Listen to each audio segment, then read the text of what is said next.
Shalom shalom shalom. இந்த நாளிலும் கூட நாம் தியானிக்க இருக்கிற பகுதி யாத்ராகமம் 11வது அதிகாரம். நாம் கண்களை மூடி தேவனை நோக்கி பார்ப்போம். அப்பா பிதாவே, உமக்கு நன்றி செலுத்துகிறோம் ஆண்டவரே. இந்த நாளிலும் கூட அப்பா இதோ நாங்கள் யாத்ராகமம் 11வது அதிகாரத்தை நாங்கள் தியானிக்க போகிறோம். பரிசுத்த ஆவியானவர் அப்பா உம்முடைய வெளிப்பாடுகளை எங்களுக்கு தாங்க ஆண்டவரே. நாங்கள் மோசே போல அப்பா நாங்கள் எழும்பி ஆண்டவரே, நாங்கள் ஆண்டவரே பக்தி வைராக்கியமாய் விசுவாசத்தோடு உமக்காக நிற்கிற கிருபைகளை அப்பா எங்களுக்கு தாங்க. இந்த யாத்ராகமம் புஸ்தகத்தின் மூலமாக ஒவ்வொரு நாளும் எங்களோடு கூட நீங்கள் இடைபெறுவதற்காக நன்றி செலுத்துகிறோம்.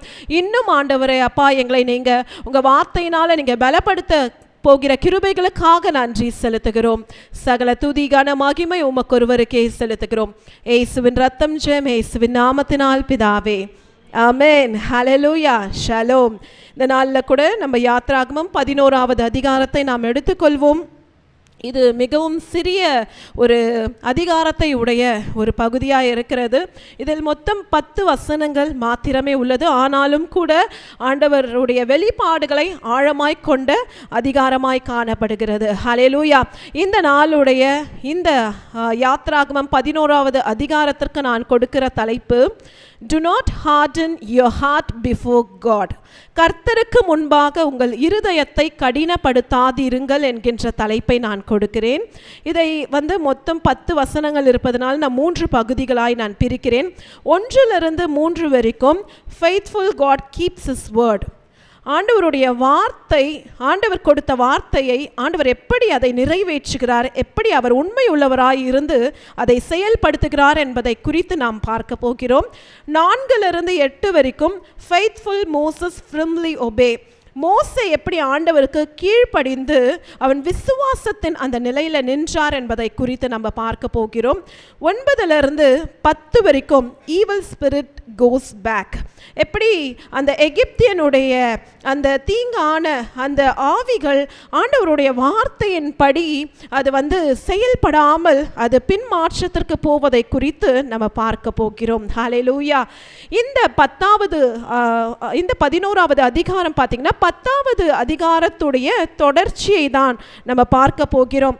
நேற்றைய அதிகாரத்தில் நம்ம பார்த்தோம், அந்த 27, 28, 29வது வசனத்தை நம்ம வாசிக்கும் போது, கர்த்தர் பார்வோனுடைய இருதயத்தை கடினப்படுத்தினார், அவன் அவர்களை போகவிட மனதில்லாதிருந்தான். பார்வோன் அவனை நோக்கி, என்னை விட்டு அப்பாலே போ, நீ இனி என் முகத்தை காணாதபடிக்கு எச்சரிக்கையாயிரு, நீ இனி என் முகத்தை காணும் நாளில் சாவாய் என்றான். அப்பொழுது மோசே, நீர் சொன்னது சரி, இனி நான் உம்முடைய முகத்தை காண்பதில்லை என்றான். அப்போ இந்த 10வது அதிகாரத்துடைய தொடர்ச்சியை தான் நம்ம இப்போ பார்க்கிறோம். அப்படியே கர்த்தர் மோசே கூட ஆண்டவர் பேசுகிறாரு. அந்த ஆரோன் முன்பாக மோசே நின்று கொண்டிருக்கிறான். அப்பொழுது ஆண்டவர் ஒரு வார்த்தையை கொடுக்கிறாரு. அப்போ அதை மோசே அந்த ஆரோன் முன்பாக அதை டெலிவர் பண்ணுறாரு. ஹல்லேலூயா. இங்கு நம்ம ஒரு சின்ன நம்ம ரீகால் பண்ணலாம். இதற்கு முன்பாக நடந்த அந்த சம்பவங்களை எல்லாம் இந்த யாத்ராகமம் இந்த புஸ்தகத்தின் துவக்கத்திலேயே நம்ம பார்க்க முடியும். இந்த இஸ்ரவேல் ஜனங்கள் 430 வருடம் எப்படி அடிமைகளாய் இருந்தார்கள். அவர்கள் எப்படி எந்த காலகட்டத்தில் அவர்கள் இந்த எகிப்துக்குள்ளே வந்தாங்கன்னு பார்த்தா நம்மளுக்கு தெரியும். ஆதியாகமத்தில் பார்க்க முடியும். யோசேப்பின் காலகட்டத்தில் இந்த இஸ்ரவேல் மக்கள் 70 பேராக வராங்க. ஆனால் அவர்கள் அந்த எகிப்து தேசத்திலேயே அவர்கள் பழுகி பெருகி அவங்க எத்தனையோ லட்சக்கணக்கான மக்களாய் அவர்கள் மாறுகிறார்கள். எத்தனையோ டிக்கெண்ட், அதாவது எத்தனையோ தலைமுறைகள் அடிமைகளாகவே வாழ்ந்து 430 வருடம் அவங்க அடிமை என்கின்ற ஒரு பெயரை பெறுகிறார்கள். அவர்கள் வரும்போது உண்மையான தேவனாகிய கர்த்தரை சார்ந்தவர்களாய் இருந்தார்கள். ஆனால் எகிப்துக்கு வந்த பிறகு உண்மையான கர்த்தரை மறந்துவிட்டு அங்கு இருக்கிற அந்த எகிப்தியனுடைய கடவுள்களை வணங்குகிறவர்களாய் அவர்கள் மாறி போனார்கள்.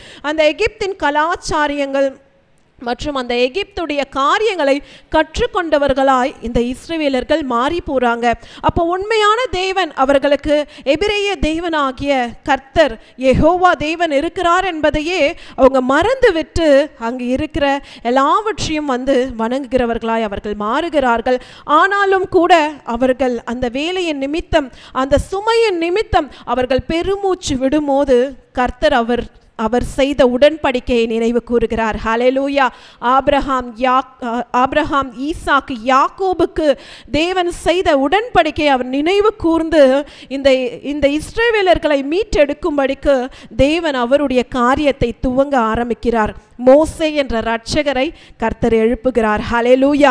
அது மாத்திரமல்ல, இத்தனை நாள் நம்ம பார்த்து கொண்டு வருகிறோம் அந்த 9 வாதைகளை கர்த்தர் அந்த எகிப்தின் பார்வோன் மத்தியிலும், அந்த எகிப்தின் ஜனங்கள் மத்தியிலும், அது மாத்திரமல்ல இஸ்ரவேலர்கள் மத்தியிலும் ஆண்டவர் தான் உண்மையான யெகோவா தேவன் என்பதை விளங்க செய்யும்படிக்கு, தன்னுடைய மக்கள் நம்பும்படிக்கு அவருடைய ஓங்கிய புயத்தையும் அவருடைய வல்லமையும் அவருடைய மகிமையை அவர் வெளிப்படுத்துகிறார். ஹல்லேலூயா. அது மாத்திரமல்ல, இங்கே நம்ம பார்க்கிறோம், இங்கே மோசே ஒரு மத்தியஸ்தராய் நின்று அந்த பார்வோனுக்கு முன்பாக கர்த்தர் சொன்ன எல்லாவற்றையும் செய்கிற ஒரு மனிதனாய் நம்ம பார்க்கிறோம். இன்றைக்கு கர்த்தர் நம்மையும் கூட மோசேயை போல எழும்ப சொல்லுகிறார். ஹல்லேலூயா. நம்ம மோசேயை போல விசுவாசத்தோடு நம்ம எழும்பும் போது நமக்கு முன்பாக நிற்கிற எத்தனை பார்வோன்கள் வந்தாலும் கர்த்தர் அந்த பார்வோன்களை மடங்கடிக்க செய்வார். ஹல்லேலூயா. மோசேயை கொண்டு கர்த்தர் அந்த 9 வாதைகளையும் மோசே மூலமாகவும் ஆரோன் மூலமாகவும் நடப்பித்தார். இன்றைக்கு கர்த்தர் இந்த 1வது வசனத்தில் சொல்லுகிறார், அப்பொழுது கர்த்தர் மோசே நோக்கி, இன்னும் ஒரு வாதையை பார்வோன் மேலும் எகிப்தின் மேலும் வர பண்ணுவேன். அதற்கு பின்பு அவன் உங்களை இவ்விடத்திலிருந்து போக விடுவான். சமூலமாய் உங்களை போக விடுவதும் அல்லாமல் உங்களை இவ்விடத்திலிருந்து துரத்தியும் விடுவான். அப்போ ஆண்டவர் ஃபியூச்சரில் நடக்க போகிறத குறித்து மோசே கிட்ட சொல்கிறார். இன்னும் ஒரு வாதை நடக்கும். ஏற்கனவே 9 வாதை நடந்துடுச்சு. இன்னும் ஒரு 10வது வாதை இந்த எகிப்து மீது வரப்போகுது. அப்பொழுது இந்த எகிப்தியர்கள், இந்த பார்வோன் என்ன பண்ணுவானா, அவங்கள கூப்பிட்டு துரிதமாய் இந்த தேசத்தை விட்டு போயிடுங்க துரத்தியும் விடுவான் என்று கர்த்தர் சொல்லுகிறார். ஹல்லேலூயா. நம்ம 9 வாதைகளை நம்ம பார்த்தோம் என்றால் நமக்கு தெரியும். முதலாவது வாதை தண்ணீரை ஆண்டவர் இரத்தமாய் மாற்றினார். ஹல்லேலூயா. 2வது வாதை தவளைகள், 3வது பேன்கள், 4வது அந்த வண்டுகளினால தேசம் மூடினது. ஹல்லேலூயா. 5வது அந்த கொள்ளை நோய், அந்த மிருக ஜீவன்கள் மீது ஒரு பெரிய கொள்ளை நோயை கர்த்தர் கட்டளையிட்டார். அடுத்தது எரிபந்தமான அந்த கொப்பளங்கள், யாத்ராகமம் 9வது அதிகாரத்தில் நம்ம பார்க்க முடியும். அடுத்தது கல் மழை பெய்ந்ததை நம்ம பார்க்கலாம். அடுத்தது இந்த வெட்டுக்கிளிகள், நேற்றைய தினத்தில் நம்ம பார்த்தோம். அடுத்தது காரிருள், நேற்றைய அதிகாரத்தில் நம்ம வாசித்தோம் எப்படி காரிருள் மூடினது என்று. 10வது வாதை நாளைய, அதாவது யாத்ராகமம் 12வது அதிகாரத்தில் நடக்க போகிறது. தலைச்சன் பிள்ளையின் சங்காரம் நடக்க போகுது. அதுதான் ஆண்டவர் ஒரு வார்னிங்காக இந்த பார்வோனுக்கும் அந்த எகிப்தின் மக்களுக்கும் மோசே மூலமாய் சொல்லுகிறாரு. ஆண்டவர் எதுக்கு இந்த வாதைகளை அனுமதிக்கிறார் என்றால், எகிப்து பார்த்தீங்கன்னா எந்தெந்த வாதையெல்லாம் கர்த்தர் அனுமதிச்சாரோ அதையெல்லாம் தெய்வமாய் வணங்குவார்களாம். ஹல்லேலூயா. முதலாவது பார்த்தீங்கன்னா அந்த தண்ணீரை இரத்தமாய் மாற்றினார். காரணம் என்னவென்றால், அவங்க அந்த நைல் நதியை கடவுளாய் அவர்கள் வணங்கினார்களாம். அந்த நைல் நதி நம்ம கடந்த நாட்களில் நம்ம பார்த்தோம், 6650 கிலோமீட்டர் அளவு அது பெரிதாய் இருந்ததாம். அந்த அளவுக்கு அந்த நைல் நதி பலத்திருந்ததுனால எகிப்தியர்களுக்கு ஒரு நம்பிக்கை என்னவாய் இருந்ததுன்னா, இந்த நைல் நதி எப்படி அது சுரந்து கொண்டே இருக்கிறதோ அப்படியாக நமக்கு ஆசீர்வாதம் நமக்கு கொண்டே இருக்கிறோம். நம்மை யாராலையுமே வீழ்த்த முடியாது. நம்ம என்றைக்குமே ஒரு சூப்பர் பவராய் நம்ம விளங்குவோம் என்று இந்த எகிப்தியர்கள் நினைத்து கொண்டிருந்தார்களாம். பார்வோனும் அதுதான் நினைத்து கொண்டிருந்தார். அது மாத்திரமல்ல, பார்வோனுக்கு என்னவென்றால் அவன் சூரியனுடைய மகன் என்று அவனுடைய எண்ணமாய் இருந்தது. இது நம்ம கடந்த அதிகாரத்தில் பார்க்கும்போது அநேக விளக்கங்கள் கொடுக்கப்பட்டு இருந்துச்சு. அதனால் ஆண்டவர் வந்து என்ன பண்ணாரு, மோசையை வந்து இந்த பார்வோனுக்கு முன்பாக நிற்கும் போது மோசையுடைய கோலின் மூலமாய் சர்ப்பங்களை வந்து வர வைத்தார். அப்போ இது எதை குறிப்பிடுகிறது என்றால், கர்த்தர் மாத்திரமே உயர்ந்தவர், அவருக்கு முன்பாக எல்லா வல்லமையும் அடங்கும் என்பதை குறித்து ஆண்டவர் காண்பித்தார். இந்த பார்வோனுக்கு இருந்த அந்த அந்த எண்ணத்தை முறிக்கும்படிக்கு அவன் நினைத்தது வந்து, நான் சூரியனுடைய மகன், அதாவது காட் ஆஃப் சன். அடுத்தது வந்து சன் ஆஃப் சன், அதாவது SON, சன் ஆஃப் SUN. அப்போ நான் தான் வந்து சூரியனுடைய மகன், எனக்கு கீழே வந்து எல்லாரும் எனக்கு கீழே தான், எனக்கு மேலே யாருமே கிடையாது என்று அவன் அநேக அந்த மாந்திரிகள் அந்த வந்து அங்கே இருந்த அந்த மந்திர வித்தை தெரிந்தவர்கள் எல்லாம் வைத்து கொண்டு அவனுடைய அதிகாரத்தை வந்து பெருகும்படிக்கு அவன் அநேக காரியங்களை செய்து கொண்டிருந்தான். ஆனாலும் கூட நம்ம பார்த்தபடி கர்த்தர் எல்லா அந்த எகிப்தின் வல்லமையை விழுங்கும்படிக்கு ஆண்டவர் வந்து செய்தார். அடுத்தது இந்த நைல் நதியை ஆண்டவர் இரத்தமாய் மாற்றினார். ஹல்லேலூயா. இவங்க வந்து வணங்கின எல்லா அந்த எகிப்தின் கடவுள்களையும் ஆண்டவர் வந்து அது ஒன்றுமே இல்லை என்பதை நிரூபிக்கும்படிக்கு இந்த வாதைகளை வர வைத்தார். அடுத்தது இரண்டாவது வாதை, அந்த தவளைகளையும் இவர்கள் வந்து ஒரு தெய்வமாய் வணங்குவார்களாம், இயற்கைகளை தெய்வமாய் வணங்குவார்களாம். அடுத்தது பார்த்தீங்கன்னா, அங்கே இருக்கிற ஒவ்வொரு வாதைக்கும் ஒவ்வொரு அடையாளங்கள் வந்து கொடுக்கப்பட்டதாய் காணப்படுகிறது. அதனால் ஆண்டவர் வந்து ஒவ்வொன்றாய் வந்து லேயர் பை லேயராய் வந்து அந்த எகிப்தனுடைய அந்த மென்டாலிட்டியை வந்து எடுத்து போடும்படிக்கு கர்த்தர் ஒவ்வொரு வாதைகளை அனுமதித்து அந்த பார்வோனுடைய இருதய கடினத்தை வந்து நீக்கும்படிக்கு கர்த்தர் செய்து கொண்டே வந்தார். ஹல்லேலூயா. அதுதான் நம்ம இங்கே 1வது வசனத்தில் நம்ம பார்த்தோம். பார்வோனுக்கு ஆண்டவர் இன்னும் ஒரு எச்சரிப்பு மோசே மூலமாய் கொடுக்கிறாரு. இன்னும் ஒரு வாதை வரும், அந்த வாதை உங்களால் தாங்கவே முடியாது, அப்பொழுது நீங்கள் எங்களை கூப்பிட்டு நீங்கள் இந்த தேசத்தை விட போய் விடுங்கள் என்று நான் வந்து உங்களை துரிதமாய் வந்து அனுப்பும்படிக்கு பார்வோன் மூலமாக காரியங்களை நடப்பிப்பேன் என்று கர்த்தர் சொன்னார். ஹல்லேலூயா. அப்போ கர்த்தரால் கூடாத காரியம் ஒன்றுமே இல்லை. ஆனால் இன்றைக்கு ஆண்டவருடைய பிள்ளைகளாகிய நாம் வந்து உய்த்து ஆராய்ந்து பார்க்க வேண்டும். நம்ம யாருடைய வல்லமையின் கீழ் இருக்கிறோம்? எகிப்தின் அடிமைதனத்தின் கீழ் இருக்கிறோமா, இல்லை அவருடைய வல்லமைக்குள்ளாய் இருக்கிற மக்களாய் காணப்படுகிறோமா? மோசேயும் ஆரோனும் பார்த்தோம் என்றால் ஆண்டவருடைய வல்லமைக்கு அடங்கி அவர்கள் ஆண்டவர் சொன்னதை நிறைவேற்றுபவர்களாய் அவர்கள் காணப்பட்டார்கள். ஆனால் இந்த பார்வோன் பார்த்தீங்கன்னா எகிப்தின் அடிமைதனத்தில் இருந்தான். அது மாத்திரமல்ல, அவனுடைய இருதயம் கடினப்பட்டதாய் காணப்படுகிறது. இன்றைக்கு நாம் மோசேயை போலவும் ஆரோனை போலவும் ஆண்டவருடைய வார்த்தைக்கு கட்டுப்பட்டு அவருக்கு நம்ம கீழ்ப்படிந்து அவருடைய வல்லமைக்குள்ளாய் நம்ம அடங்கி இருந்தோம் என்றால் கர்த்தர் மோசேயை ஆசீர்வதித்தது போல, உயர்த்தினதை போல கர்த்தர் நம்மையும் ஏற்ற காலத்தில் உயர்த்துவார். ஹல்லேலூயா.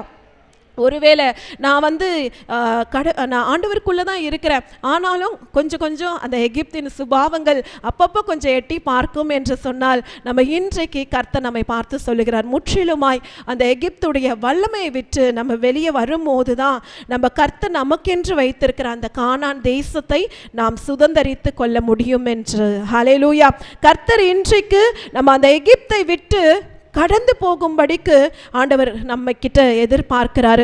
இன்றைக்கு நமக்கு அப்படிப்பட்ட வாஞ்சை இருக்கிறதா, இல்லை நம்மளுடைய இருதயம் இந்த உலகத்தை சார்ந்தே இருக்கிறதா என்று நம்ம ஆராய்ந்து பார்க்க வேண்டும்.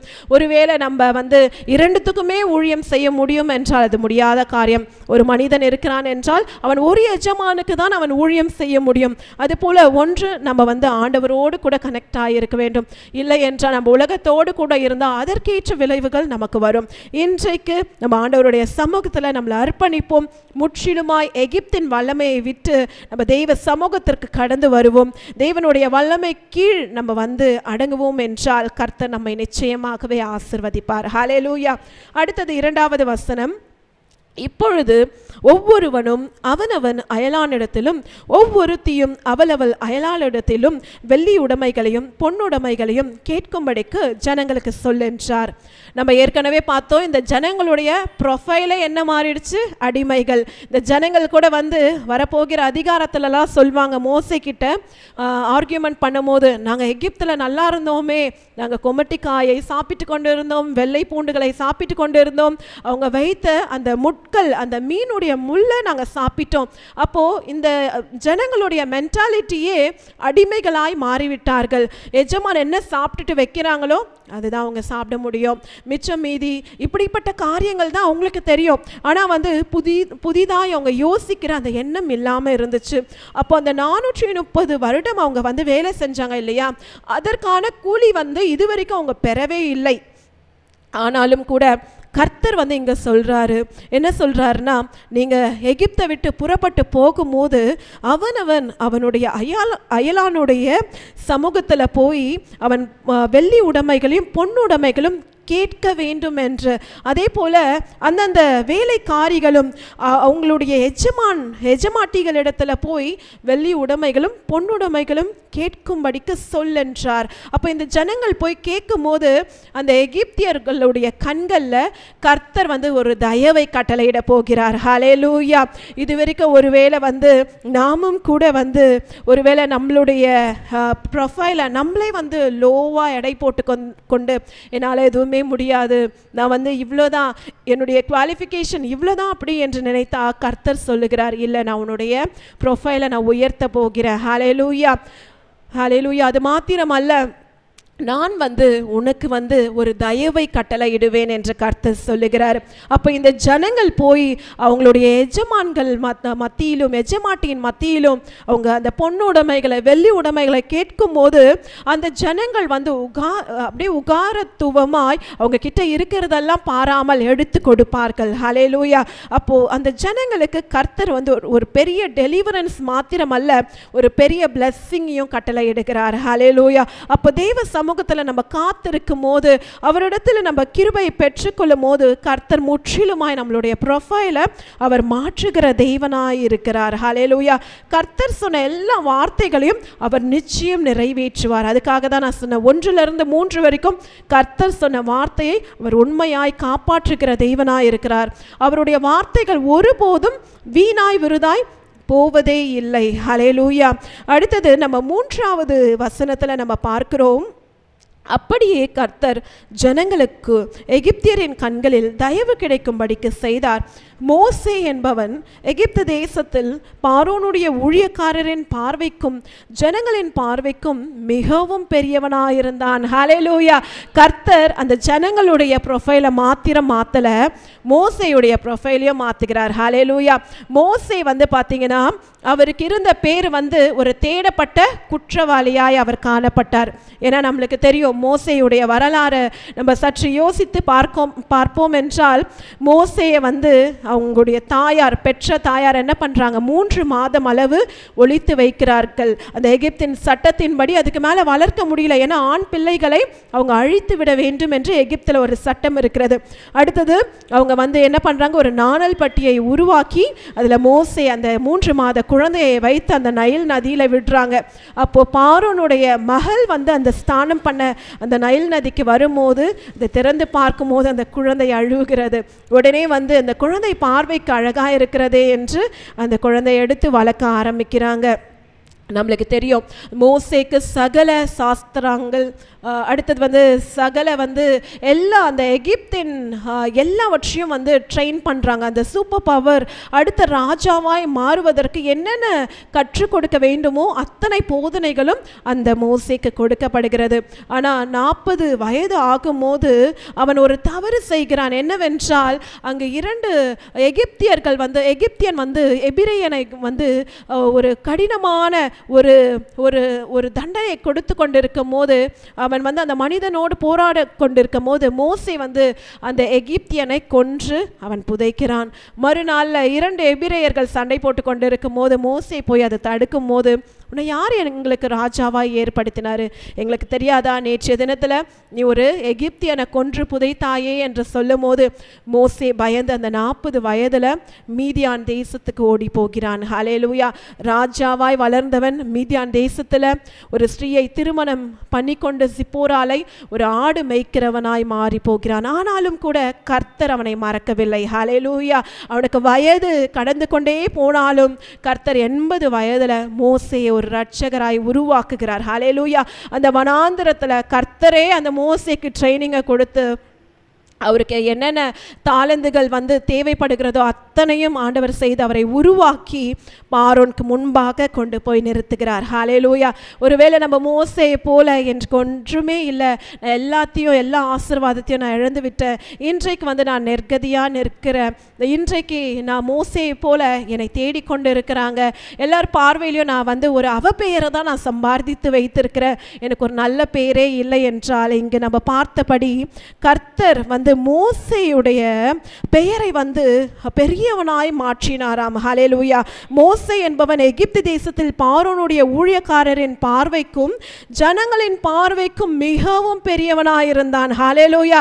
அப்போ கர்த்தருடைய கண்களில் நாம் தயவு பெற்றவர்களாய் இருந்தால் நிச்சயம் நாமும் கர்த்தர் நம்மையும் பெரியவனாய் மாற்றுவார். ஹல்லேலூயா.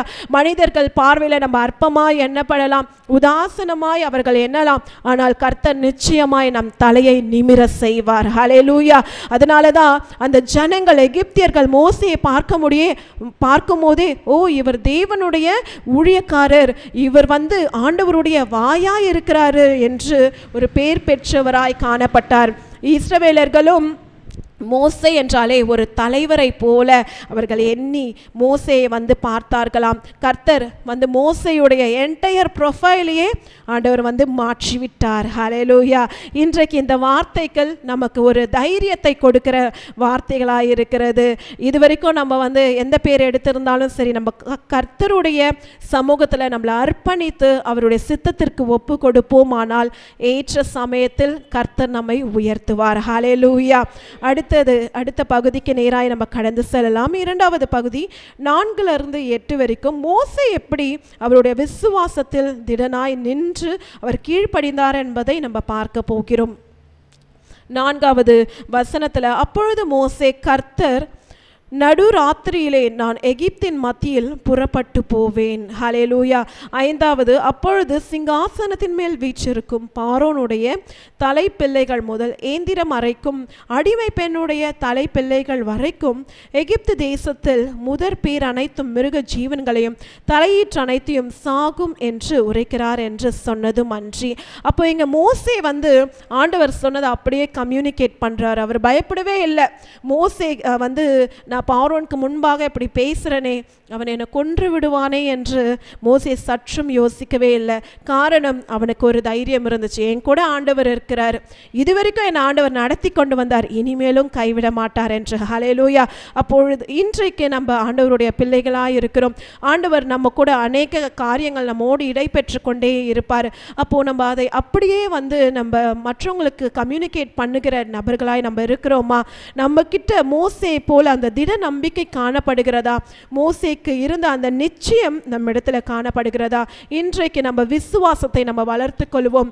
உண்மையான தேவன் நம்மோடு கூட இருக்கிறார். ஆண்டவராகிய இயேசு கிறிஸ்து இன்றைக்கு நம்ம கூட இருக்கிறார். பரிசுத்த ஆவியானவர் நமக்குள் வாசம் செய்து கொண்டிருக்கிறார் என்றதை நம்ம விசுவாசித்து நம்ம செயல்படுவோம் என்றால் நிச்சயம் கர்த்தர் நம்மை கொண்டு அநேக அடிமைத்தனத்தில் இருக்கிற ஜனங்களை மீட்டெடுக்கும்படிக்கு கர்த்தர் நம்மை பயன்படுத்துவார். ஹல்லேலூயா. நம்ம இங்கே பார்க்குறோம் 1-3 வசனங்கள் கர்த்தர் சொன்னதை மோசே இந்த 4-8 வரைக்கும் மோசே பார்வோன் கிட்ட கம்யூனிகேட் பண்ண போகிறாரு. என்ன சொல்ல போகிறாருன்னா, நாளைய தினத்தில் ஒரு வாதை வரப்போகுது, அப்பொழுது ஆண்டவர் வித்தியாசத்தை உண்டு பண்ண போகிறாரு. எகிப்தின் மத்தியிலும் இஸ்ரவேல் மத்தியிலும் ஒரு வித்தியாசத்தை உண்டு பண்ண போகிறார். அப்பொழுது கர்த்தரே நடுராத்திரியில் இந்த எகிப்தின் மத்தியில் புறப்பட்டு போவார். அப்பொழுது என்ன ஆகும்னா, நீ ஒருவேளை இன்றைக்கு உன்னுடைய இருதயத்தை நீ கடினப்படுத்தினா நாளைக்கு உன்னுடைய முதல் தலைச்சன் பிள்ளையாக இருந்தாலும் சரி, உன்னுடைய அடிமை பெண்ணாகிய அந்த அவளுடைய தலைச்சன் பிள்ளையாய் இருந்தாலும், இல்லை ஆடு மாடுகள் எந்த ஒரு மிருக ஜீவனின் தலையீற்றாய் இருந்தாலும் அது சாகும் என்று சொல்லுகிறார். ஹல்லேலூயா. கர்த்தர் சொன்னதை அடுத்த அதிகாரத்தில் அவர் நிறைவேற்ற போகிறார். ஹல்லேலூயா. நமக்கு தெரியும் என்ன அடுத்த அதிகாரத்தில் நடக்கும் என்று. இந்த எகிப்தின் மத்தியில் இந்த வாதையை ஆண்டவர் ஒரு வர செய்யும் போது, அப்போ இந்த மரண தூதன், சங்காரத்தின் தூதன் என்ன பண்ணுவார்னா கடந்து போவார். ஹல்லேலூயா. அப்பொழுது அந்த பஸ்கா ஆட்டுக்குட்டி ரத்தம் இல்லாத வீடுகளுக்குள்ளாய் இந்த சங்கார தூதன் கடந்து போகும்போது ஒரு பெரிய ஒரு ஓலம் ஏற்படும். எங்கே பார்த்தாலும் ஒரு பெரிய கூக்குரல் ஏற்படும். ஏன்னா காரணம் அங்க இருந்த அந்த முதல் தலைச்சன் பிள்ளையோ இல்லை அந்த தலையீற்றோ மரித்து போய் காணப்பட்டிருக்கும். ஆனால் அங்கு பார்த்தீங்கன்னா இஸ்ரவேல் ஜனங்கள் அந்த கோசேன் அந்த தேசத்தில் பார்த்தீங்கன்னா அந்த பகுதியில் கர்த்தர் அவர் காப்பாற்றுவார். அங்கு பஸ்கா ஆட்டுக்குட்டியுடைய ரத்தம் தெளித்த இடத்துல எல்லாம் அந்த 1 வயது ஆட்டுக்குட்டி ரத்தத்தை தெளித்த அந்த நிலக்கால்கள் அந்த வீடுகளுக்குள்ள இந்த சங்கார தூதன் போகாதபடிக்கு கர்த்தர் பாதுகாத்து அவங்க ஜீவனை பாதுகாத்து கொண்டிருப்பார். ஹல்லேலூயா. பழைய ஏற்பாடு காலத்தில் அந்த 1 வயது ஆட்டுக்குட்டியுடைய ரத்தம் அவங்களை பாதுகாத்தது. ஆனால் புதிய ஏற்பாட்டின் காலத்தில் நமக்கு தெரியும், ஆண்டவராகிய இயேசு கிறிஸ்துவின் ரத்தம், பஸ்கா ஆட்டுக்குட்டியானவருடைய ரத்தம் இன்றைக்கும் நம்மை பாதுகாத்து கொண்டிருக்கிறது. ஹல்லேலூயா. 2020ஆம் ஆண்டில் கொரோனா ஊரே ஊர் மாத்திரம் அல்ல, தேசம் எங்கிலும் ஒரு பெரிய கூக்குரல் கேட்கப்பட்டது. ஆனால் நமக்கு இருந்த நிச்சயம் என்ன? பஸ்கா ஆட்டுக்குட்டியானவருடைய ரத்தம் நம்ம மீதும் நம்ம குடும்பத்தின் மீதும் இருக்கிறது என்று நம்ம ஒவ்வொரு நாளும் நம்ம ஜெபித்து சங்கீதம் 91 சொல்லி நம்ம திருவிருந்துக்குள்ளாய் நம்ம வீடுகளில் நம்ம பிரவேசித்தோம். ஹல்லேலூயா. அவருடைய ரத்தம் நம்மை பாதுகாத்தது. ஹல்லேலூயா. இன்றைக்கு நாமும் நம்முடைய குடும்பமும் பாதுகாப்போடு கூட இருக்கிறோம் என்றால் ஆண்டவருடைய விலையேற பெற்ற ரத்தம் தான் காரணம். ஹல்லேலூயா. அதனால ஒவ்வொரு நாளும் அவருடைய உடன்படிக்கை நினைவு கூறும்படிக்கு நம்ம அவருடைய ரத்தத்தை நம்ம கிளைம் பண்ணணும். ஹல்லேலூயா. அதை நம்ம சுதந்தரித்துக் கொள்ளணும். ஆண்டவராகிய இயேசு கிறிஸ்துவின் ரத்தம் நமக்காக சிந்தப்பட்டிருக்கிறது. அந்த ரத்தம் சகல பாவங்களை மீட்டு, சகல பாவத்திலிருந்து நம்மை மீட்டு நம்மை சுத்திகரித்து கொண்டிருக்கிறது என்கின்ற ஒரு நிச்சயத்தை உடைய மனிதர்களாய் நம்ம காணப்பட வேண்டும். அப்பொழுதுதான் ஆண்டவருடைய ரத்தம் நமக்குள்ள கிரியை செய்யும். ஹல்லேலூயா. நம்மளுக்குள்ள எப்படிப்பட்ட அடிமைத்தனமாக இருந்தாலும் அவருடைய ரத்தத்தை நம்ம கிளைம் பண்ணும் போது கர்த்தர் அந்த அடிமைத்தனத்திலிருந்து ஒரு விடுதலையை கொடுப்பார். ஹல்லேலூயா. ஆட்டுக்குட்டியின் ரத்தம் எல்லா அடிமைத்தனத்திலிருந்து முறிக்கும்படிக்கு வல்லமை உடையதாய் இருக்கிறது. ஹல்லேலூயா. இங்கு 6வது வசனம் போடப்பட்டிருக்கிறது. அதனால் எகிப்து தேசம் எங்கும் முன்னும் பின்னும் ஒரு காலமும் உண்டாகாத பெரிய கூக்குரல் உண்டாகும். நான் சொன்னது போல இந்த சங்கார தூதன் கடந்து போகிற வீடுகள் எல்லாம் ஒரு பெரிய கூக்குரல் உண்டாகும். காரணம் என்னவென்றால் அங்கே ஒரு மரணம் நடந்திருக்கும். ஹல்லேலூயா. கொரோனா காலத்தில் நம்ம பார்த்தோம், எங்கே பார்த்தாலும் ஒரு கூக்குரல் தான். எங்கே பார்த்தாலும் அந்த சடலங்கள் கூட அடக்கம் பண்ண முடியாத அளவுக்கு சடலங்களினால் எங்கே பார்த்தாலும் அந்த எல்லா மார்ச்சரியும் எல்லாம் சுடுகாடுகளும் நிரம்பி காணப்பட்டுச்சு. பள்ளம் தோண்டி போட்டு புதைத்தார்கள். ஹல்லேலூயா. அப்படிப்பட்ட ஒரு சூழ்நிலை உண்டாயிற்று. ஆனாலும் கூட கர்த்தருடைய பெரிதான கிருபையினால் நாம் காப்பாற்றப்பட்டோம். ஹல்லேலூயா. இன்றைக்கு கர்த்தர் நமக்கு ஒரு எச்சரிப்பின் வார்த்தையை கொடுத்து கொண்டிருக்கிறாரு. இது வரைக்கும் நம்ம எகிப்தின் அடிமைத்தனத்தில் இருந்தால் அதிலிருந்து நம்ம வெளியே வர வேண்டும் என்று அவருடைய பலத்த கைக்குள்ள நம்ம அடங்கி இருக்கும் போது அவருடைய வல்லமைக்குள்ளாய் நம்ம நம்மை கீழ்ப்படுத்தி கொண்டு மோசே போல ஆரோன் போலவும் நம்ம கர்த்தருக்காக எழும்பும் போது கர்த்தர் நம்மையும் நம்முடைய சன்னதியும் அவர் காப்பாற்றுவார் என்று. ஹல்லேலூயா. மோசே எழும்பி தைரியமா இதை பேசிவிட்டான். ஹல்லேலூயா. 8வது வசனம் போடப்பட்டிருக்கிறது. 7-8 நம்ம வாசிக்கலாம். ஆனாலும் கர்த்தர் எகிப்தியருக்கும் இஸ்ரவேலருக்கும் பண்ணுகிற வித்தியாசத்தை நீங்கள் அறியும்படிக்கு இஸ்ரவேல் புத்திரர் அனைவருக்குள்ளும் மனிதர் முதல் மிருக ஜீவன்கள் வரைக்கும் ஒரு நாயாகிலும் தன் நாவை அசைப்பதில்லை. 8 அப்பொழுது உம்முடைய ஊழியக்காரராகிய இவர்கள் எல்லோரும் என்னிடத்தில் வந்து பணிந்து நீயும் உன்னை பின்பற்றுகிறவர்கள் யாவரும் புறப்பட்டு போங்கள் என்று சொல்லுவார்கள். அதன் பின் புறப்படுவேன் என்று சொல்லி உக்கிரமாய் கோபத்தோடு பார்வோனை விட்டு புறப்பட்டான்.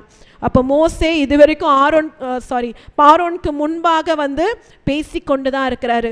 மோசேயும் ஆரோனும் பார்வோன் சமூகத்தில் ஆண்டவர் சொல்லுகிற காரியங்களை அவர் வந்து சொல்லிவிட்டு இந்த 8வது வசனத்தில் கோபத்தோடு புறப்படுகிறார். ஹல்லேலூயா. அப்போது வரப்போகிற அந்த அதிகாரத்தில் நம்ம பார்க்கும்போது நிச்சயமாகவே கர்த்தர் இந்த எகிப்தியருக்கும் இஸ்ரவேலருக்கும் ஒரு பெரிய வித்தியாசத்தை அவர் காண்பிக்கிறார். ஹல்லேலூயா. இன்றைக்கு நிச்சயமாகவே நாம் தேவனுடைய பிள்ளைகளாக இருந்தோம் என்றால் கர்த்தர் வந்து நமக்கும் ஒரு வித்தியாசத்தை காண்பிப்பார். ஹல்லேலூயா. நம்ம எகிப்தியரை போல நம்ம இந்த உலகத்தோடு நம்ம உழுந்து போய் நம்ம இந்த உலக சிற்றின்பங்களுக்கு நம்ம அடிமைப்பட்டு இருந்தோம் என்றால் நமக்குள்ள ஒரு எந்த வித்தியாசத்தையும் நம்ம பார்க்க முடியாது. நம்ம அதிலிருந்து வெளிவந்து நம்ம கர்த்தருடைய கைக்குள்ளாய் நம்ம அடங்கி இருக்கும் போது கர்த்தர் நிச்சயமாகவே அவருடைய மகிமையை வெளிப்படுத்தும் போது ஒரு வித்தியாசத்தை நம்ம பார்ப்போம். ஹல்லேலூயா. நம்ம பரிசுத்தமாய் இந்த உலகத்துக்குரிய காரியங்களை எல்லாம் விட்டு எகிப்தின் அடிமைத்தனத்திலிருந்து வெளிவந்து கர்த்தருக்காக நம்ம பரிசுத்தமாய் நம்ம வாழும்போது பக்தி வைராக்கியமாய் வாழும்போது மோசேயை போல எழும்பி நம்ம விசுவாசத்தில் நிலை கொண்டவர்களாய் நிற்கும் போது கர்த்தர் நமக்கும் எகிப்தின் மத்தியில் இஸ்ரவேலர்களைப் போல நமக்கு ஒரு வித்தியாசத்தை கொடுப்பார், ஒரு அடையாளத்தை கொடுப்பார். ஹல்லேலூயா. இன்றைக்கு நம்மை அர்ப்பணிப்போமா? நம்ம ஒரு நிமிடம் நம்ம கண்களை மூடி நம்ம தேவனை நோக்கி பார்ப்போம். ஆண்டவரே, எங்களுக்குள்ள ஏதாவது எகிப்தின் அடிமைத்தனங்கள் இருந்தால் இந்த வேளையில் எங்களை விட்டு நீக்கி போடுங்கப்பா. நாங்கள் மோசேயை போல எழும்பி நாங்கள் பரிசுத்தமாய் பக்தி வைராக்கியமாய் அப்பா விசுவாசத்துக்குள்ளாய் நாங்கள் நிற்க எங்களுக்கு உதவி செய்யும். நீர் அப்படி செய்ததுக்காய் நன்றி. இயேசுவின் நாமத்தினால் பிதாவே, ஆமேன். அப்போ இன்றையிலிருந்து இந்த எகிப்தின் அடிமைத்தனம் நம்மை மேற்கொள்ளாது. கர்த்தர் நிச்சயமாகவே நமக்கு ஒரு வித்தியாசத்தை அவர் கட்டளையிட்டு இருக்கிறார். ஹல்லேலூயா. ஏற்கனவே நமக்கு ஒரு வித்தியாசத்தை கொடுத்து விட்டார். பரிசுத்த ஆவியானவர் நமக்குள்ளே அவர் வாசம் செய்து கொண்டிருக்கிறார். ஹல்லேலூயா. அந்த எண்ணத்தோடு நம்ம வாழும்போது எந்த பாவம் நம்மை நெருங்கி வந்தாலும் அது நம்ம கிட்டி சேரவே சேராது. ஹல்லேலூயா.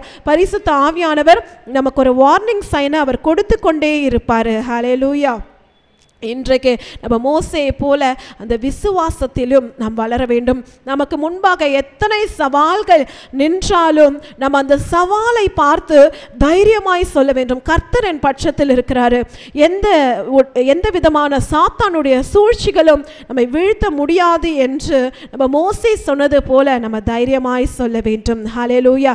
இங்கே நம்ம அதுதான் பார்க்குறோம். மோசே அந்த 9 வாதைகளையும் பார்வோனுக்கு முன்பாக சொன்னது மாத்திரம் அல்ல, அவனுடைய கோலின் மூலமாக மோசேயும் ஆரோனும் அந்த 9 வாதைகளையும் நடப்பித்தார்கள். ஆண்டவருடைய வார்த்தை வீணாய் விருதாய் போகவே இல்லை. ஆனால் பார்வோனுடைய இருதயம் கடினமாக்கி கொண்டிருந்தது. இன்றைக்கு நம்ம அந்த பார்வோனை போல நம்முடைய இருதயத்தை கடினமாய் வைத்து கொண்டிருந்தோம் என்றால் ஆண்டவருடைய மகத்துவத்தை நம்ம பார்க்க முடியாது. நம்ம அந்த கடின இருதயத்தை எடுத்து போட்டு ஒரு மென்மையான இருதயத்தை நம்ம வந்து ஆயத்தமாய் வைத்து கொள்ளும் போது தான் கர்த்தருடைய வார்த்தை வரும்போது அந்த வார்த்தை நம்முடைய இருதயத்தில் சென்று அது கிரியை செய்ய ஆரம்பிக்கும். நம்ம அற்புதங்கள் அடையாளங்களை நம்ம பார்க்க முடியும். நமக்கு முன்பாக எத்தனை சவால்கள் வந்தாலும் கர்த்தர் அதிலிருந்து ஜெயிக்க நமக்கு நிச்சயமாகவே அவர் பலன் கொடுப்பார். ஹல்லேலூயா. இந்த நேரத்தில் கூட நான் ஒரு சாட்சியை நான் வந்து வாஞ்சிக்கிறேன். பார்த்தீங்கன்னா பில்லியன் பிரேவ் அப்படின்ற ஒரு மனிதர் இருந்தாராம். அந்த மனிதர் வந்து மிகவும் தெய்வ மனிதராய் காணப்பட்டாராம். அவருக்கு மொத்தம் 4 பிள்ளைகள். அதில் முதலாவது பிள்ளை பார்த்தீங்கன்னா வந்து ரொம்பவே ஒரு காய்ச்சல் வந்து மரித்து போகிற நிலைமையில் அடுத்தது வந்து பார்த்தீங்கன்னா மரணம் தான் அப்படின்ற ஒரு சூழ்நிலை இருந்துச்சான். அவங்க கிட்ட எந்த விதமான வருமானமும் கிடையாது.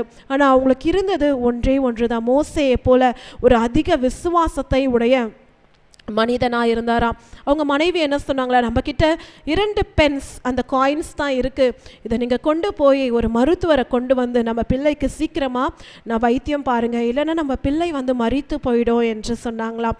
உடனே அந்த பில்லியன் பிரேவ் என்ற அந்த மனிதன் அந்த 2 பென்ஸை எடுத்துக்கொண்டு அவர் போகிற வழியில் ஒரு சகோதரியை சந்தித்தாராம். அந்த சகோதரி வந்து அந்த சகோதரன் இடத்துல, என்கிட்ட எந்த விதமான வருமானமும் இல்லை, என்னுடைய பிள்ளைகள் இன்றைக்கு சாப்பிடுறதுக்கு கூட ஒன்றுமே இல்லாமல் இருக்குது, ஒரு பால் வாங்குறதுக்கு கூட இல்லைன்ற போது இந்த மனிதன் வந்து மனதுருகி அந்த 2 பென்ஸையும் அந்த காயின்ஸை கொடுத்து விட்டாராம். கொடுத்து விட்டுட்டு அப்புறம் தான் யோசிச்சாராம், ஐயோ இந்த 2 காயின் தானே இருக்குது, இதை நம்ம கொடுத்துட்டோமே, நம்ம பிள்ளை அங்கே சாக கிடக்குது, நம்ம என்ன பண்ணுவோன்ட்டு அவர் யோசித்து கொண்டு இருக்கும் போது பின்னாடி பார்த்தா ஒரு புதர் போல் ஒரு இடம் காணப்பட்டுச்சான். அங்கே போயிட்டு அவர் முட்டி போட்டு ஆண்டவரை நோக்கி, ஆண்டவரே நீர் என்னுடைய தகப்பன், நீங்கள் எல்லாவற்றையும் நீங்கள் பார்த்து கொள்வீங்க, எனக்கு தெரியும்ப்பா, நீங்கள் எல்லாவற்றையும் எனக்காக செய்வீங்க, அதுக்காக நன்றின்னு சொல்லிவிட்டு அவர் வந்து நடந்து வந்தாராம். அவர் வீட்டுக்கிட்ட வரும்போதே அவங்க மனைவி வெளியே நின்று கொண்டு இருந்தாங்களாம். அப்போது இவருக்குள்ளே ஒரு எண்ணமா, ஐயோ குழந்தை மறித்து விட்டுடுச்சு பொழுது, அதனால தான் என்னுடைய மனைவி வந்து வெளியே நின்று என்னை எதிர்பார்த்து கொண்டு இருக்கிறாங்கன்னு அவர் வீட்டுக்குள்ளே போகும்போது அவங்க மனைவி ஓடி வந்து அந்த சகோதரன் இடத்துல சொன்னாராம், நம்ம பிள்ளை ஆரோக்கியமாக இருக்கிறது, ஹல்லேலூயா, ஆசீர்வாதமாக இருக்கிறது, எந்த விதமான ஜுரமோ எந்த விதமான பலவீனமோ இல்லை, என்ன ஆச்சுன்னே தெரியல, திடீர்னு அந்த குழந்தை மரண தருவாயில் இருந்த நம்முடைய பிள்ளை வந்து அது திடீர்னு அது உடைய ஆரோக்கியம் வந்து மீண்டுமாக சரியாகிவிட்டது, அது விளையாடி கொண்டு இருக்கிறது என்ற போது பில்லி பிரேவ்க்கு வந்து ஒரே ஆச்சரியமா.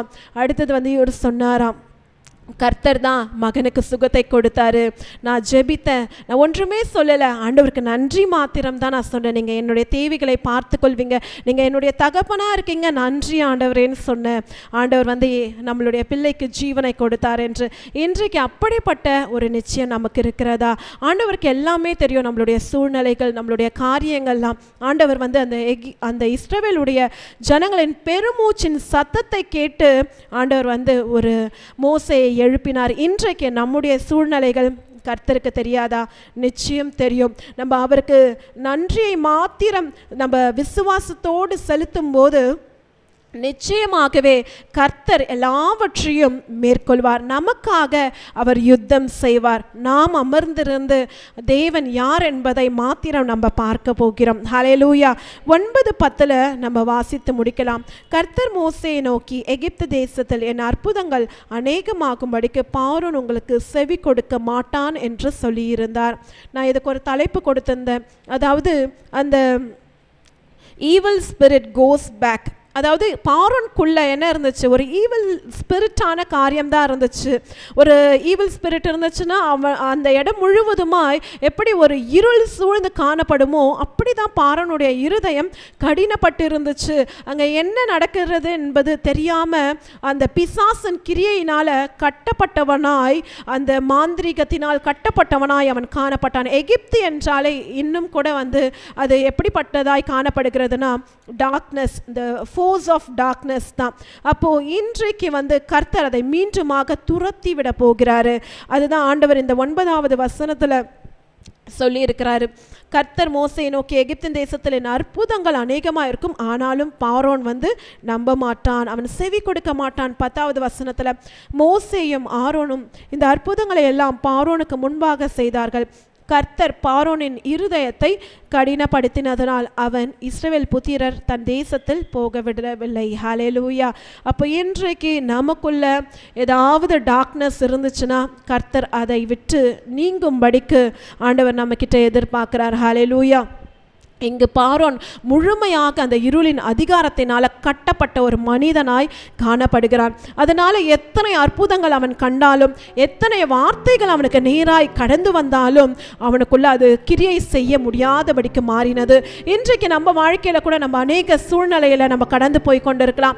ஆண்டவருடைய அற்புதத்தை நம்ம பார்க்க வேண்டும், ஆண்டவருடைய ஆசீர்வாதத்தை பெற்றுக்கொள்ள வேண்டும் என்ற வாஞ்சி இருக்கலாம். ஆனால் நம்மளுக்குள்ள இருளின் அதிகாரம் இருந்தால் ஆண்டவருடைய நன்மைகள் நம்ம கிட்ட கடந்து வராதே. அதனால ஆண்டவர் இன்றைக்கு நம்மை பார்த்து சொல்கிறார், நம்ம கிட்ட காணப்படுகிற அந்த இருளின் அதிகாரத்தை நீக்கி போடும் போது பரிசுத்த ஆவியானவர் நமக்கு ஒரு வெளிச்சத்தை கட்டளையிடுவார். ஹல்லேலூயா. நம்ம ஆண்டவருக்கு செவி கொடுக்கும் போது, நம்ம ஆண்டவருக்கு கீழ்ப்பட்டு வாழும் போது நிச்சயமாகவே மோசேயும் ஆரோனையும் கொண்டு ஆண்டவர் பெரிய அற்புத அடையாளங்களை செய்து இஸ்ரவேல் ஜனங்களை மீட்டெடுத்தது போல இன்றைக்கு உங்களையும் என்னையும் கொண்டு கட்டப்பட்ட ஜனங்களில் இருளின் அதிகாரத்தில் வாழ்ந்து கொண்டிருக்கிற ஜனங்களை கர்த்தர் நிச்சயமாகவே அவர் மீட்டெடுப்பார் என்று எங்கள் ஆண்டவர் சொல்லுகிறாரு. இன்றைக்கு மோசே போல ஆரோனை போல நீ உன்னை ஒப்பு கொடுப்பாயா, எனக்காக நீ எழும்புவாயா, எனக்காக நீ பார்வோனுக்கு முன்பாக. இன்றைக்கும் அந்த பார்வோனின் ஆவி உலகம் எங்கும் பரவி கொண்டிருக்கிறது. எங்கே பார்த்தாலும் அடிமைதனம் தான், எங்கே பார்த்தாலும் இந்த மொபைல் அடிக்ஷன், எங்கே பார்த்தாலும் ட்ரக் அடிக்ஷன், இப்படிப்பட்ட காரியங்கள் அநேகமாக இருக்கிறது. இன்றைக்கு கர்த்தர் ஏசாயா 61:1 படிக்கு நம்மை அபிஷேகம் பண்ணி கொண்டிருக்கிறாரு. நம்ம கர்த்தருக்காக வைராக்கியமாய் எழும்பும் போது நம்ம இருளின் அதிகாரத்தில் இருக்கிற அந்த ஜனங்களை மீட்டெடுக்கும்படிக்கு கர்த்தர் இன்றைக்கு ஒரு அதிகாரத்தை நமக்கு கொடுக்கிறார். நம்ம அப்படியே எழுந்து நின்று நம் தேவனை ஆராதிப்போமா? கர்த்தாவே, இந்த நாளில் என்னை நான் ஒப்பு கொடுக்கிறேன்ப்பா. என்னை விட்டு இந்த எகிப்தின் அடிமைத்தனங்கள் நீங்க வேண்டும். நான் மோசே போலவும் ஆரோனை போலவும் எழும்ப நான் வாஞ்சிக்கிறேன். என்னை கொண்டு இருளின் அதிகாரத்தில் வாழுகிற ஜனங்களை நீங்க மீட்டெடுங்கப்பா என்று கண்களை மூடி நம்ம அர்ப்பணிப்போம். ஆவியானவர் எங்கே உண்டு அங்கே விடுதலை உண்டு. ஆமென். ஆவியானவர் இறங்கும் போது கட்டுக்கள் உடையும். ஆமென். பரிசுத்த ஆவியானவர் தொடும்போது பாவ கட்டுகள் அந்த விடுதலை ஆகும். ஆமென். இன்றைக்கு நாம் கண்களை மூடி அந்த ஆவியானவர் வர, ஆவியானவரே நீர் வாங்கப்பா. ஆமென். எங்களை அடிமைப்படுத்திருக்கிற எல்லா எகிப்திய கட்டுகளை விடுதலை செய்யுங்கப்பா. கர்த்தரோட ஆவியானவர் எங்கே உண்டு அங்கே விடுதலையும் உண்டு என்று வேதவசனம் சொல்லுகிறது. ஆமென். நம்ம ஆவியானவரை இருபத்தி நாலு ஆண்டவரே நீர் வாங்க தகப்பனே அப்பா. போதும் தகப்பனே, இத்தனை வருடங்கள் எங்கள் எகிப்தின் அடிமைகள் போதும் தகப்பனே. இத்தனை வருடங்கள் எங்கள் கட்டித்திர கட்டுகள் போதும் தகப்பனே. ஆவியானவரே நீர் வந்தால் விடுதலை தகப்பனே, நீர் வந்தால் எங்களுக்கு விடுதலை தகப்பன், நீர் வந்தால் எங்களுக்கு அதில் ஒரு ஜெயம் என்று ஆண்டவர் ஆவியானவர் நோக்கி நம்ம இருபத்தி நாலு ஆண்டவரை நம்ம வரவேற்கலாமா? ஊற்றிடுமே உம் வல்லமையை இந்த நாளில் எங்கள் மேலே, ஊற்றிடுமே உம் அக்கினியை இந்த நாளில் எங்கள் மீது வல்லமையோடே, இந்த நாளில் எங்கள் மீது வல்லமையல்கே வாண்டமை வல்லமை வல்லமை தாருமே, தேசத்தை உமக்காய் கலக்கிட அபிஷேகம் அபிஷேகம் ஊற்றுமே, அனல் கொண்டு உமக்காய் எழும்பிட வல்லமை வல்லமை தாருங்கப்பா. ஆமென். தேசத்தை உமக்காய் கலக்கிட அபிஷேகம் அபிஷேகம் ஊற்றுமே, அனல் கொண்டு உமக்காய் எழும்பிட ஊற்றிடுமே ஊற்றிடுமே உம் வல்லமையை இந்த நாளில் எங்கள் மேலே, ஊற்றிடுமே உம் அக்கினியை இந்த நாளில் எங்கள் மீது வல்லமையோடி, இந்த நாளில் எங்கள் மீது வல்லமையோடி, வல்லமை வல்லமை தாருமே அப்பா, தேசத்தை உமக்காய் கலக்கிட அபிஷேகம் அபிஷேகம் ஊற்றுமே, அனல் கொண்டு உமக்காய் எழும்பிட அற்புதங்கள் திரளாய் நடந்திடவே, அற்புதத்தின் ஆவியை உந்திடு சொல்லமாப்பா. அற்புதங்கள் அற்புதங்கள் நடைபெறட்டப்பா. ஆமென். வந்திடுமே அந்தகார சங்கிலிகள் அருந்திடவே, அக்கினியை ஊற்றாம இயேசு நாம் அந்தகார சங்கிலிகள் அருந்திடவே, அக்கினியை ஊற்றிடும் ஊற்றிடுமே உமக்கினவை இந்த நாளில் எங்கள் மேலே, ஊற்றிடுமே உமக்கினியை இந்த நாளில் எங்கள் மீது வல்லமையோடே, இந்த நாளில் எங்கள் மீது வல்லமையோடு. ஆமென். இந்த நாளில் எங்கள் மீது வல்லமையோடே, இந்த நாளில் எங்கள் மீது வல்லமை. ஆம் தகப்பனவே, இந்த நாளில் எங்கள் மீது வல்லமையோடே, இந்த நாளில் எங்கள் மீது வல்லமையோடு. ஓ ஷதரி தரா தரி தனமா ஓ ரிதரே ஷதனமலதனா ஓ ரிதரா பாபா. பரிசுத்தமுள்ள பிதாவே, ஆசீர்வதிக்கப்பட்ட இந்த காலை வேலைக்காக உமக்கு நன்றி செலுத்துகிறோம் தகப்பனே. அப்பா, யாத்ராகமம் 11ஆம் அதிகாரம் மூலமாக அப்பா எங்கள் அடிமைத்தனத்திலிருந்து விடுதலையாக்க உம்முடைய வார்த்தைகள் வந்த கிருபைக்காக உமக்கு நன்றி செலுத்துகிறோம் தகப்பனே. இந்த நாளிலும் எங்கள் பரிசுத்த ஆவியானவரே, உம்முடைய அபிஷேகத்தினாலும் வல்லமையினாலும் ஆண்டவரே எங்கள் நிரப்புவீராக. அப்பா, நீர் ஆளுகை செய்வீராக, பலப்படுத்துவீராக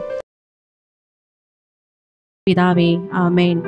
யாத்ராகமம் 11ஆம் அதிகாரம் 1ஆம் வசனம். அப்பொழுது கர்த்தர் மோசையை நோக்கி, இன்னும் ஒரு வாதையை பார்வோன் மேலும் எகிப்தின் மேலும் வரப்பண்ணுவேன். அதற்கு பின் அவன் உங்களை இவ்விடத்திலிருந்து போக விடுவான். சமூலமாய் உங்களை போக விடுவதும் அல்லாமல் உங்களை இவ்விடத்திலிருந்து துரத்தியும் விடுவான். ஹல்லேலூயா. இந்த வசனங்களை நம்ம பார்க்கிறோம். ஆண்டவர் முழுவதுமாக இஸ்ரவேல் ஜனங்களை எகிப்தின் அடிமைத்தனத்திலிருந்து விடுதலை ஆக்க வேண்டும் என்று வாஞ்சிக்கிறார் என்று இந்த நாளில் இந்த வசனங்களை நாம் படிக்கும் பொழுது கர்த்தருடைய சித்தம் நம்முடைய வாழ்க்கையில் எப்படி இருக்கிறது, நாம் எந்தெந்த காரியங்களை நாம் அடிமைப்பட்டு கிடைக்கிறோம், இன்னும் உலக பிரகாரமான எகிப்தின் காரியங்களை குறித்து நாம் மேன்மை பாராட்டி அதில் நாம் சிக்கி தவித்து அதில் அடிமைப்பட்டு கிடைக்கிறோமா என்று நம்மை நாமே உய்த்து ஆராய்ந்து பார்க்க வேண்டிய காலகட்டத்தில் நாம் நின்று கொண்டிருக்கிறோம். இந்த அதிகாரம், இந்த வசனம் என்னோடு இடைப்பட்டு கொண்டிருக்கிறது. ஆரம்ப காலகட்டத்தில் ஆலயத்திற்கு வருவதற்கு கூட நான் உலக பிரகாரமாக போனால் நம்மளுடைய பொருளாதார தேவைகள் சந்திக்கப்படுமே, நம்ம ஆலயத்துக்கு போகிறனால என்ன ஆக போகுது, நான் போய் ஆண்டவர்கிட்ட போய் தேடுறதுனால எனக்கு என்ன வரப்போகுதுன்னு சொல்லி நான் அநேக இடத்துல வேலைக்கு போயிருக்கேன், பார்ட் டைம் ஜாப் போயிருக்கேன், வீட்டில் இருந்து என்ன பண்ண முடியும் அப்படின்னு சொல்லி என்னுடைய பொருளாதாரத்தை மேம்படுத்த மட்டுமே என்னுடைய சூழ்நிலையை நான் பார்த்தேன். ஆனால் அதில் ஒன்றுமே எனக்கு சமாதானம் இல்லாமல் தோற்று போனவளாக நான் திரும்பி வந்தேன். ஆண்டவர் என்னோட பேசினார், அந்த உலகத்தின் அடிமைத்தனத்திலிருந்து என்னிடத்தில் நீ வரும் பொழுதே உனக்கு சமாதானம் உண்டு என்று. அந்த நேரத்தில் முதலாவது தேவனுடைய ராஜ்யத்தை தேடும்படியாக நான் கடந்து வந்து இந்த இடத்துல கர்த்தர் நிற்க கிருபை பாராட்டினார். இந்த கொரோனா தொற்று காலத்திலும் எத்தனையோ பேர் மரித்து போயிருக்க சூழ்நிலையில் கூட கர்த்தருடைய பிள்ளைகளை பத்திரமாய் பார்த்து கொண்டார். அந்த சூழ்நிலையில் நான் ஒருவேளை உலக பிரகாரமாக இருந்தால் நிச்சயமாக நான் மரித்து போயிருப்பேன். ஆனால் ஆண்டவருடைய அழைப்பை ஏற்று அவருடைய பாதத்தில் வரும் பொழுது அந்த அடிமைத்தனத்திலிருந்து கர்த்தர் என்னை இந்த நேரத்தில் விடுதலை ஆக்கினார். இந்த நாளில் கூட நம்மை நாமே உய்த்து ஆராய்ந்து பார்க்க போகிறோம். ஆண்டவருடைய அழைப்பு நம்ம மேலே இருந்தும் நாம் எந்தெந்த காரியத்தில் இன்னும் அடிமைப்பட்டு கிடைக்கிறோம், நம்ம என் பண ஆசையினால் இன்னும் அதிகமாக உலகத்தில் நம்ம தேடணுன்றனால ஆண்டவருடைய வார்த்தைக்கு கூட செவி கொடுக்காதபடி நாம் இன்னும் அடிமைத்தனத்தில் நம்ம சிக்கி தவிக்க கொண்டு இருக்கிறோமா, இல்லை கர்த்தருக்கு விரோதமான பாவ சிந்தனைகள் நம்ம அடிமைப்பட்டு கிடக்கிறதா, இல்லை இந்த நாளில் நம்ம தேசத்தில் எத்தனையோ வாலிப பிள்ளைகள் எத்தனையோ காரியங்கள் அடிமைப்பட்டு கிடக்கிறாங்க. நம்ம இந்த நாளில் நம்ம ஒரு ஸ்டெப் நம்ம முன்னாடி வைக்க போகிறோம். ஆண்டவரே, நான் உங்களிடத்தில் நான் திரும்ப போகிறேன், நீங்கள் என்னுடைய அடிமைத்தனத்திலேருந்து எங்களை விடுதலை ஆக்க போகிறீங்கன்னு என்று நாம் இப்பொழுது நம்ம முன்னாடி வரப்போகிறோம். நம்ம ஒரு ஸ்டெப் முன்னாடி வந்து நம் தேவனிடத்தில் நம்ம அர்ப்பணிக்க போகிறோம். இந்த வேளையில் நம்மளுடைய எல்லா அடிமைத்தனத்தின் நுகத்தையும் கர்த்தருடைய அபிஷேகம் முறித்து போட வேண்டும் என்று நாம் அர்ப்பணித்து நாம் ஜெபிக்க போகிறோம். அற்புதங்கள் திரளாய் நடந்திடவே அற்புதத்தின் ஆவியை வந்திடுவே அப்பா, அற்புதங்கள் திரளாய் நடந்திடவே அற்புதத்தின் ஆவியை வந்திடுமே, அந்தகார சங்கிலிகள் அருந்திடவே அக்கினியை ஊற்றிடும் இயேசு நாமத்தில். அந்தகார சங்கிலிகள் அருந்திடவே அக்கினியை ஊற்றிடுமே, அக்கி ஊற்றிடுமே உம் வல்லமையை இந்த நாளில் எங்கள் மேலே ஊற்றிடுமே உம் அக்கினியை இந்த நாளில் எங்கள் மீது வல்லமையோடு. ஆமென்.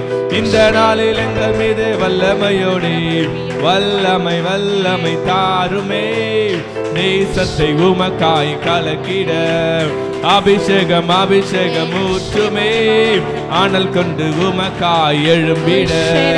வல்லமை வல்லமை வல்லமை வல்லமை இப்போது இறங்கட்டும் தகப்பனே. பரலோகத்திலிருந்து வல்லமை இயேசுவின் நாமத்தில் அடிமைத்தனத்தின் ஆவிகளை ஆக்கினே எல்லா அடிமைத்தனத்தின் ஆவிகளை எகிப்தின் அடிமைத்தனத்தின் ஆவிகளை அப்பா இந்த வேளையில எங்கள் அடிமைத்தனத்தின் நுகத்தை உம்முடைய அபிஷேகம் முறித்துக் கொண்டிருக்கிறதுக்காக உமக்கு நன்றி ராஜா. எங்கள் பரிசுத்த ஆவியானவரே அப்பா உம்முடைய வல்லமை எங்கள் மீது இறங்கி கொண்டிருக்கிறதுக்காக உமக்கு நன்றி ராஜா. எந்தெந்த பார்வோனின் ஆவிகள் எந்த எகிப்தின் அடிமைத்தனங்கள் அப்பா உம்மிடத்தில் திரும்ப கூடாதபடி எங்களை அடிமைப்பட்டு கிடைக்கிறதோ இப்பொழுது உம்முடைய அபிஷேகம் ஊற்றப்படட்டும் இயேசுவின் நாமத்தினால. அப்பா இதோ ஆன்லைன்ல பார்த்து கொண்டிருக்கிற மேலும் உம்முடைய அபிஷேகம் ஊற்றப்பட்டு கொண்டிருக்கிறதுக்காக உமக்கு நன்றி ராஜா. அப்பா எங்கள் அடிமைத்தனத்தின் நுகத்தை உம்முடைய அபிஷேகம் இந்த நாளில முறித்து போட்டதற்காக உமக்கு நன்றி. உம்முடைய வல்லமை எங்கள் மீது ஊற்றிய கிருபைக்காக உமக்கு நன்றி. இருளின் அதிகாரம் எங்களை மேற்கொள்ளாதபடி அப்பா உம்முடைய ஒளியிடத்திற்கு எங்களை கொண்டு வந்த கிருபைக்காக உமக்கு நன்றி ராஜா. எங்கள் அடிமைத்தனத்தின் நுகத்தை நீர் இந்த நாளிலே முறித்து போட்ட கிருபைக்காக உமக்கு நன்றி. அப்பா உம்முடைய பிரசன்னத்திற்குள்ளாக எங்களை நடத்தின கிருபைக்காக உமக்கு நன்றி. எல்லா இருளின் வல்லமைகளும் எங்கள் வாழ்க்கையிலிருந்து நீர் எடுத்து போட்ட கிருபைக்காக உமக்கு நன்றி ராஜா. இப்பொழுதே அப்பா உம்முடைய அபிஷேகம் அப்பா எங்கள் நுகத்தை முறித்ததற்காக உமக்கு நன்றி நன்றி நன்றி ராஜா. அப்பா இன்னும் அதிகமாக உமக்கென்று அப்பா நாங்கள் ஓட எங்களை நீர் பலப்படுத்திக் கொள்ள போகிற கிருபைக்காக உமக்கு நன்றி ராஜா. இப்பொழுதும் நாங்கள் ஆண்டவரே எங்கள் தேசத்தில் அடிமைப்பட்டு கிடைக்கிற ஒவ்வொரு பிள்ளைகளுக்காக நாங்கள் ஜெபிக்கிறோம் தகப்பனே. அப்பா அந்த பிள்ளைகள் எந்தெந்த காரியங்கள்ல அடிமைப்பட்டு கிடைக்கிறார்களோ இப்பொழுது உம்முடைய வல்லமை ஊற்றப்படட்டும் ஆண்டவரே. என் தேசத்தின் எல்லையெங்கும் உம்முடைய வல்லமை ஊற்றப்படட்டும். என் தேசத்து மக்கள் மீது உம்முடைய வல்லமை ஊற்றப்படட்டும் ஆண்டவரே. அப்பா உம்முடைய அபிஷேகம் அவர்களின் அடிமைத்தனத்தின் நுகத்தை முறித்து போடுவதாக. அப்பா உம்முடைய பிரசன்னத்தினால் நீங்கள் தொடுவீராக டாடி. எல்லா வாலிப பிள்ளைகளும் உமக்கென்று எழும்பக்கூடிய யுத்த சேனைகளாக நீர் எழுப்பி தர போறீங்க. அவர்களுடைய அடிமைத்தனத்தை நீர் மாற்றிய கிருபைக்காக உமக்கு நன்றி நன்றி நன்றி ராஜா. சகல துதி கன மகிமை ஒருவருக்கே ஏறெடுக்கிறோம். இயேசுவின் ரத்தம் ஜெயம். இயேசுவின் நாமத்தில் பிதாவே ஆமென்.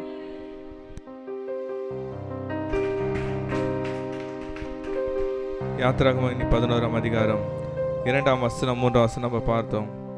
இப்பொழுது ஒவ்வொருவனுக்கும் அவனவன் அயலாடத்திலும் ஒவ்வொருத்தையும் அவளோட அயலாடத்திலும் வெள்ளியுடைமைகளும் பொன்னுடைமைகளும் கேட்கும்படி ஜனங்களுக்கு சொல் என்றார். 3ஆம் வசனம். அப்படியே கர்த்தர் ஜனங்களுக்கு எகிப்தின் கண்களை தயவு கிடைக்கும்படி செய்தார். மோசே என்பவன் எகிப்து தேசத்தில் பார்வோடைய ஊழியக்காரின் பார்வைக்கும் ஜனங்களின் பார்வைக்கும் மிகவும் பெரியவனாக இருந்தான். ஆமென். அல்லேலூயா. நம்ம இந்த யாத்திராகமம் ஆரம்பத்தில் பார்த்தோம், மோசே எல்லாராலும் வெறுக்கப்பட்டான், எல்லாராலும் அவமானப்படுத்தப்பட்டான். மோசே ஏன் எங்களை துன்பப்படுத்தின, நாங்கள் அப்படியே இருந்திருப்போமே. ஜனங்கள் அவனை மதிக்கவில்லை. பார்வோன் அவனை மிகவும் இகழ்ச்சியாக சொல்லிவிட்டான். மோசவே மனம் மோந்த, ஆண்டவரே என்னை தயவுசெய்து விட்டுடுங்க ஆண்டவரே, என்னை ஜனங்கள் மதிக்க மாட்ட, பார்வோனை கீழ்ப்படியலை என்று மிகவும் மனசோர்வில் காணப்பட்டான். ஆனாலும் தேவனுடைய அழைப்பு மாறாதவர்கள். ஆமென்.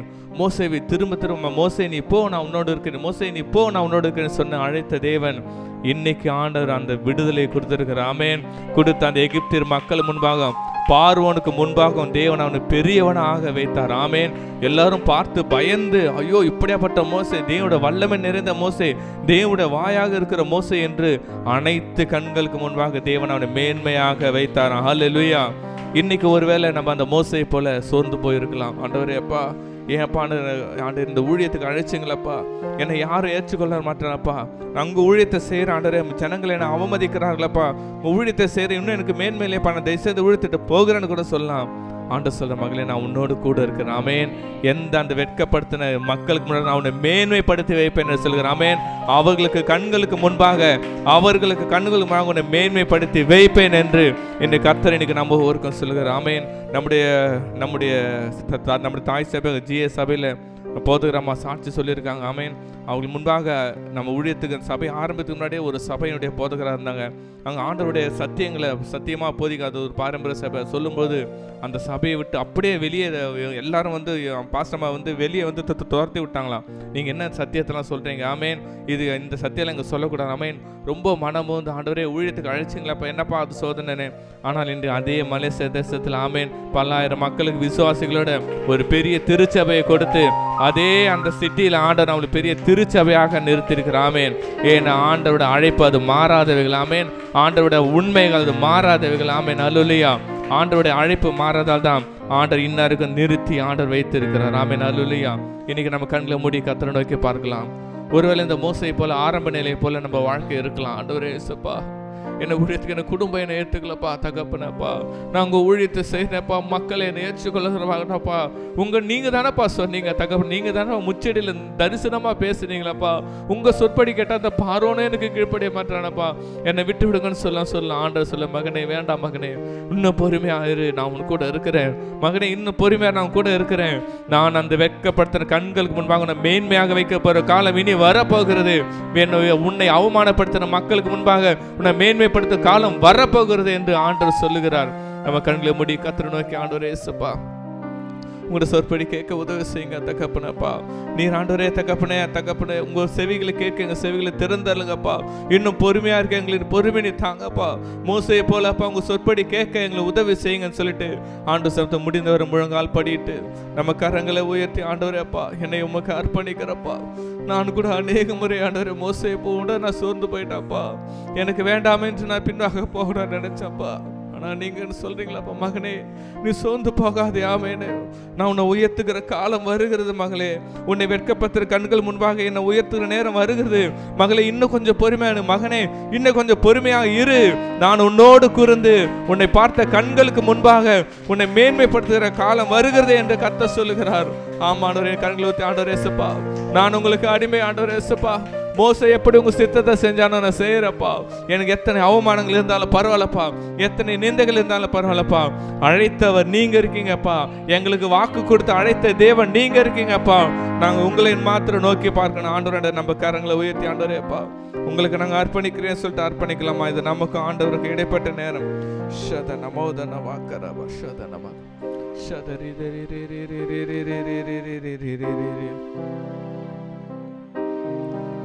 தரிசனம் தந்தவர் மறவார், தாங்கியே நடத்திட மறவார். தரிசனம் தந்தவர் மறவார், தாங்கியே நடத்திட மறவார். எப்பக்கம் நெருக்கங்கள் உனை சூழ்ந்திட்டாலும் எலியாவின் தேவன் உன்னை மறவார். எப்பக்கம் நெருக்கங்கள் உனை சூழ்ந்திட்டாலும் எலியாவின் தேவன் உன்னை மறவார். எலியாவின் தேவன் உன்னை மறவார். எலியாவின் தேவன் உன்னை மறவார். எங்களை அதிகமாக நேசிக்கிற அன்பின் தகப்பனப்பா, எங்களை அழைத்த தேவனே அப்பா, மோசையோடு அழைத்த தேவன், எங்களை அழைத்த தேவனே அப்பா, இந்த எங்களை வாழ்க்கை உங்களுக்கு நாங்கள் அர்ப்பணிக்கிறோம் ராஜா. ஆண்டவரே, எங்களோட காலங்கள் அது உமது கரத்தில் இருக்கிறது அப்பா. உங்களோட அழைப்பும் ஆண்டது வரங்கள் அது மாறாதவைகள் தகப்பனே அப்பா. நாங்கள் கலப்பில் கை வச்சுட்டோம் தகப்பனே, நாங்கள் பின்னிட்டு பார்க்க மாட்டோம் தகப்பனே. நாங்கள் மகிமையான காரியங்களை ஏசுநாத் எங்களை வந்திருக்கு ஒவ்வொருக்கு செய்யப்படுற கிருபைக்காக நன்றி செலுத்துகிறப்பா. ஆண்டவர் நம்மளுக்கு ஒரு வாக்கு தத்துவங்கள் செப்பனையா 3:19 இப்படியா சொல்லுது, இதோ அந்த காலத்திலே உன்னை சிறுமப்படுத்தின யாவரையும் தண்டிப்பேன், நொண்டியான ரட்சித்து தள்ளுடனை சேர்த்துக்கொள்ளேன். நீ வெட்கம் அனுபவித்த சகல தேசங்களிலும் அவர்களுக்கு நான் புகழ்ச்சியும் கீர்த்தியும் உண்டாக செய்வேன் என்ற கர்த்தர் சொல்ல. ஆண்டவரே, வார்த்தைகளுக்கு நன்றி தகப்பனப்பா. எங்களை இயேசு நாமத்தில் வெட்கம் அனுபவித்த சகல தேசங்களிலும் எங்களை கீர்த்தியும் புகழ்ச்சியுமாக வைக்கப்பட்டிருக்க நன்றி செலுத்துகிறப்பா. உங்களோட கிருபை எங்களோடு கூட இருக்கட்டும், உங்களோட தயவு எங்களோடு கூட ராஜா. வந்த ஒவ்வொரு நீர் ஆசீர்வதிங்க. இந்த நாள் எங்களுக்கு நீ ஆசீர்வாதத்தை தந்து கூட நன்றி செலுத்துகிறப்பா. உன் நாம மகிமைக்கின்ற நீர் பயன்படுத்துங்க, நீர் ஆசீர்வதிங்க, வழி நடத்த பலப்படுத்துங்க. இயேசு கிறிஸ்து மூலம் நல்ல பிதாவே, ஆமென். அல்லேலூயா, அல்லேலூயா, அல்லேலூயா. மோசேயின் தேவன் அவர் நம் தேவன் சொல்லமா? மோசேயின் பக்கத்துல பார்த்து சொல்ல, ஆமென். மோசேயின் தேவன் அவர் நம் தேவன், ஆமென். அல்லேலூயா. மோசே எப்படி உயர்த்தினாரோ அதே கண்களுக்கு முன்னாடி உயர்த்த தேவன் சித்தமுள்ளவராக இருக்கிறார். அல்லேலூயா, அல்லேலூயா. ஷாலோம், ஷாலோம், ஷாலோம். மானிட முடிந்தது. கடைசி ஆசீர்வாதத்துக்கு நேராக கைகளை விரித்துக் கொள்ளும். ஈவரக்கா அடோனாய் வயீஷ்மரக்கா Yair Adonai Panav Alaka Vihunaka Isha Adonai Panav Alaka Vayasam Laka Shalom Vayasam Laka Shalom கர்த்தர் உன்னை ஆசீர்வதித்து காக்க கடவர் கர்த்தர் தன் முகத்தை உன்மேல் பிரகாசிக்க பண்ணி உன்மேல் கிருபையா இருக்க கடவர் கர்த்தர் தன் முகத்தை உன்மேல் பிரசன்னமாக்கி உனக்கு சமாதானம் கட்டளையிட கடவர் ஹல்லேலூயா ஹல்லேலூயா ஹல்லேலூயா